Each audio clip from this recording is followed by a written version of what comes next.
and welcome to my presentation on President Jimmy Carter.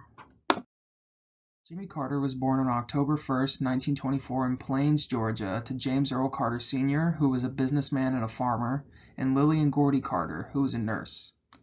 Growing up in an impoverished neighborhood in Georgia that was largely shared with an African American community, young Jimmy was allowed by his pro-segregationist father to befriend the other black children on his street.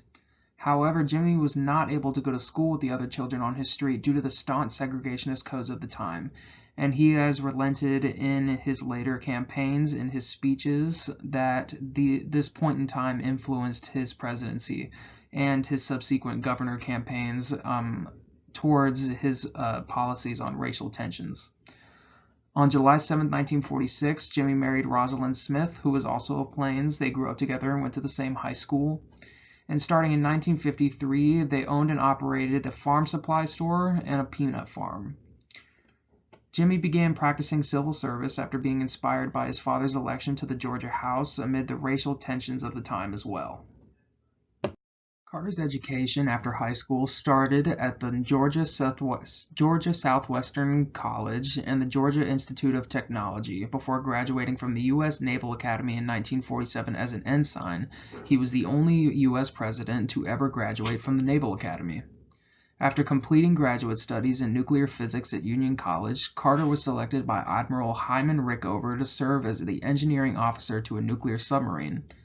However, this dream was cut short when Carter Sr. died in 1953, and Jimmy resigned his commission to take.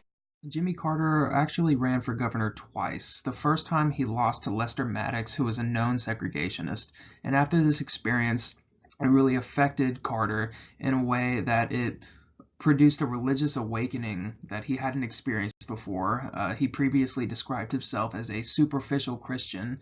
And after this religious awakening, he started taking his convictions towards Christianity very seriously and connecting them into his endeavors in the political sphere.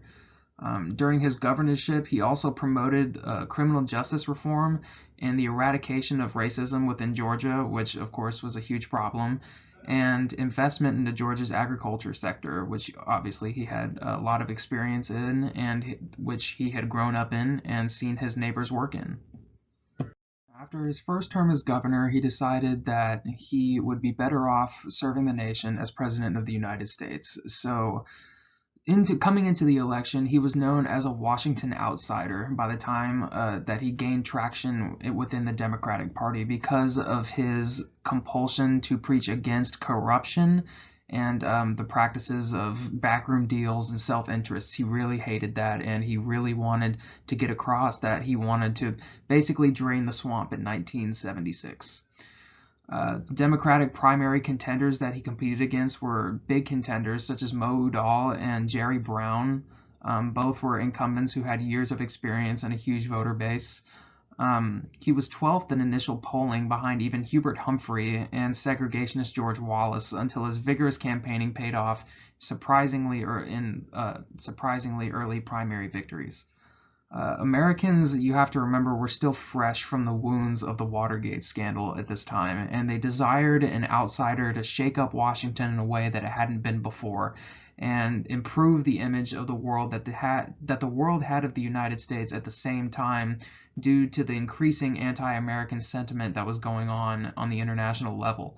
Carter also campaigned on the promise of putting the global cause of human rights at the forefront of his policy, which was kind of a first, and promising to bring his people skills and religious principles to the office of the president. He made that very well known. Pretty much every justification that he made for any of his policies concerning human rights had some kind of root in his Christian principles. His opponent in the general election, the incumbent Gerald R. Ford, who was the first president to never appear on a ballot for president, campaigned on his years of experience and Rose Garden strategy in Washington to attract votes. Of course, it didn't work. Like I said, the people of America were looking for a Washington outsider to do things that were different, not keep the status quo going. Carter won most of the South and the Northeast, becoming the last Democratic president to win a majority of southern states. Now, of course, when we talk about Carter, we have to talk about his foreign policy. I'm going to give you 3 examples that I believe are the 3 most important foreign policy examples of his presidency that I believe shaped it the most. The first would be the Iranian hostage crisis. For those who don't know, the Iranian hostage crisis was when Iranian students stormed the embassy in Iran and took about 60 American diplomats hostage, and the entire conflict lasted about 444 days. It was very prolonged. The new Iranian government had made some impossible demands for Jimmy Carter to accomplish, and it was very difficult for him to get the hostages out. And they were only let out on the day of Ronald Reagan's inauguration in 1981. Now, the U.S. had deep financial ties to the Shah of Iran, Mohammad Reza Pahlavi, and Americans also had a pretty favorable view of him, unlike his view in his home country of Iran, where a revolution was brewing and a lot of people did not believe that the Shah should be in power any longer. The administration antagonized many Iranians before the crisis by trying to promote the Shah's rule as legitimate, and Carter gave many symbolic gestures day after day of the crisis to illustrate its importance, which made the new leader of Iran, Ayatollah Ruhollah Khomeini, realize that he had something of great value to the president, and it prolonged the crisis in a very long time. The second example would be the Camp David Peace Accords, which would actually be a high point of the Jimmy Carter presidency by far. It was a brokered deal of the United States mediating between Israel and Egypt at Camp David in September of 1978. After a secret 12 days of negotiations, a peace treaty was signed between Egypt and Israel. This can be considered one of the greatest foreign policy achievements of the Carter administration, because it ended a state of war that had existed between Egypt and Israel since the 1948 Arab-Israeli War. And at the same time, Egypt became the first Middle Eastern country to recognize Israel's sovereignty as a country. Carter, however, did not have the political experience in foreign relations, so he hired a lot of people over the course of his term to help him make these decisions. One of these influences was National Security Advisor Zbigniew Brzezinski, a Cold Warrior whose influence over Carter's foreign policy can't really be understated. Carter's foreign policy can be defined by a lack of strategic vision, which sealed its fate, despite attempts by his advisors to clarify it. Carter always had to do things his way, and when his advisors gave him advice, he took it with a grain of salt. The last example of foreign policy for Jimmy Carter would be the Panama Canal, or what's known as the Torrijos-Carter treaties. The Panamanian people had expressed a desire for them to be in control of the Panama Canal, as it had been under the control of the United States since 1903, and the United States were very protective of that asset because it was so important. It led to a lot of violent clashes, a lot of deaths for the workers who worked on it to build it, and Panama wanted it for themselves. It was in their own home country, and they wanted to have that for themselves.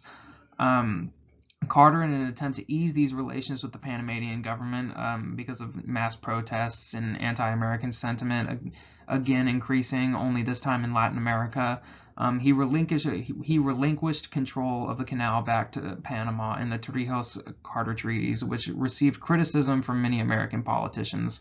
Many Americans believe that Carter had simply thrown away a valuable American asset without much input from the American people, and his popularity further declined.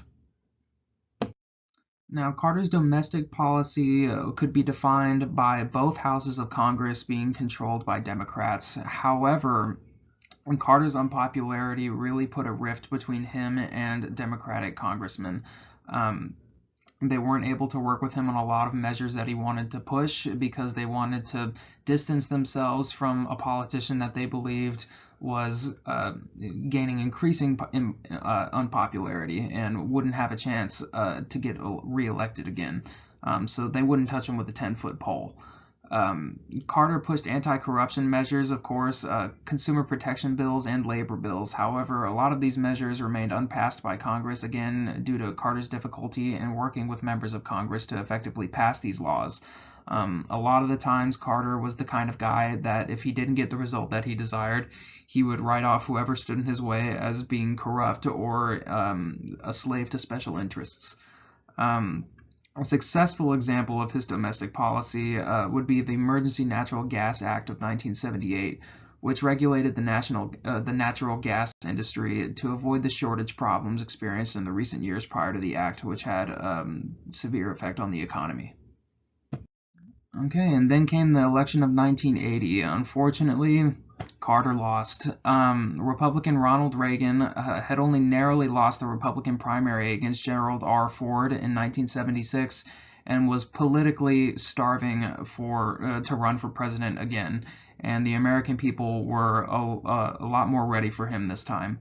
After witnessing the unpopularity of Carter and the disorganization of the Democratic Party during Carter's term, Reagan was again determined to win. Although he received a slight challenge from Republican George H.W. Bush in the Republican primaries, Reagan clinched the nomination and later the presidency by a landslide. A lot of this was due to, again, distrust in government that had continued from the Nixon era on through the Carter era because of Carter's unfulfilled promises from his campaign.